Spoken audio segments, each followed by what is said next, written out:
un jour ou l'autre, tu vas t'asseoir et tu vas voir que ta vie n'avance pas. Dieu ne joue pas. Il ne fait pas de concessions. Frère, ne joue pas la parole de Dieu. C'est la vérité que je vous dis. Le copinage dans l'église. Enfant de Dieu. Tu as beau trouver des excuses. Un homme de Dieu vient, un prophète vient, il te prêche la vérité. Tu dis non, c'est comme si, non, c'est comme ça. Mon pasteur m'a dit que c'est comme ça. Ma maman m'a dit que c'est comme ça. Moi, dans telle église, on m'a dit que tu peux raisonner, tu peux tout faire.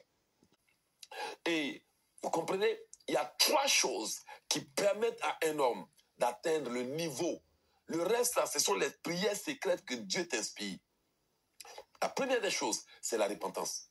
Deuxième des choses, c'est-à-dire repentance, brisement de la chair. Repentance, parce que si tu te repens seulement que tu ne brises pas ta chair, ce pourquoi tu t'es repenti, tu vas retomber dedans. La chair va toujours te réclamer ça. Repentance sans brisement de la chair. Bien aimé, tu vas retomber dedans. C'est repentance avec brisement de la chair qui tue la chair et ses désirs. Galates 3 dit que ceux qui sont à Jésus ont crucifié leur chair avec ses désirs et ses passions.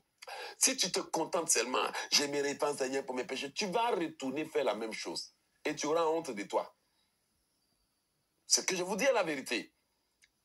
Ça fait 23 ans que je suis dans le combat spirituel et je sers Dieu depuis l'âge de 7 ans.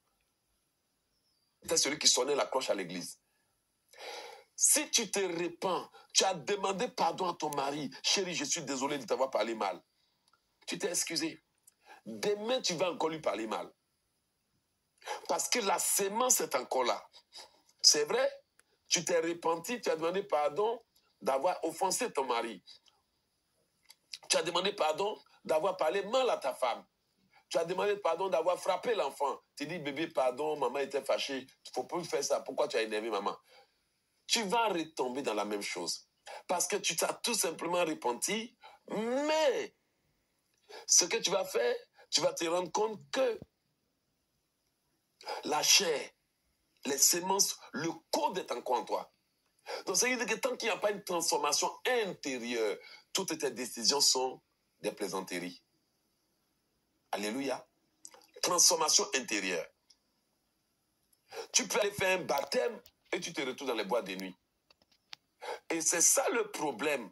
La transformation intérieure n'est pas une prédication.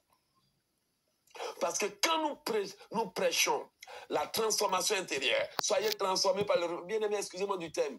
Ça là, ce sont des demi-messages. Ce sont des demi-messages. Et les demi-messages n'apportent jamais le résultat. Christ s'est crucifié. Christ s'est consacré. La Bible dit que ceux qui sont à Jésus-Christ ont crucifié leur chair avec ses désirs et ses passions. La transformation intérieure commence par le brisement de la chair, la crucifixion, la colère. Je crucifie toutes les sémences du mal, les sémences, les codes, les lois. Je les brise. Au bout de 3 jours seulement, tu deviens docile. C'est la vérité que je vous dis. Voici pourquoi vous allez voir que de nombreuses personnes dans ce ministère ont eu leur délivrance.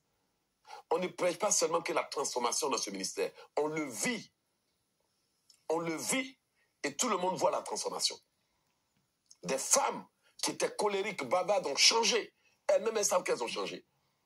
La transformation spirituelle, c'est un processus qu'on suit. C'est un travail, un renouvellement. Ce qui veut dire qu'il y a des hommes et des femmes qui sont là. Tu peux décider qu'un esprit de pilote va venir habiter en toi. Ça là, c'est une vérité des dimensions spirituelles que Dieu m'a révélées. Nous sommes les premières personnes à qui Dieu a proposé 7 esprits qui doivent collaborer avec nous. Sauf qu'on parle du Saint-Esprit, mais on ne vous explique pas les choses dans les détails. C'est la vérité. Aujourd'hui là, quand les gens te donnent une formation, c'est l'esprit qu'on te transfère. Tu peux ne pas être un guerrier, mais on peut t'apprendre à avoir un esprit guerrier. C'est la vérité. Tu peux ne pas être un conducteur, mais on peut t'entraîner à conduire.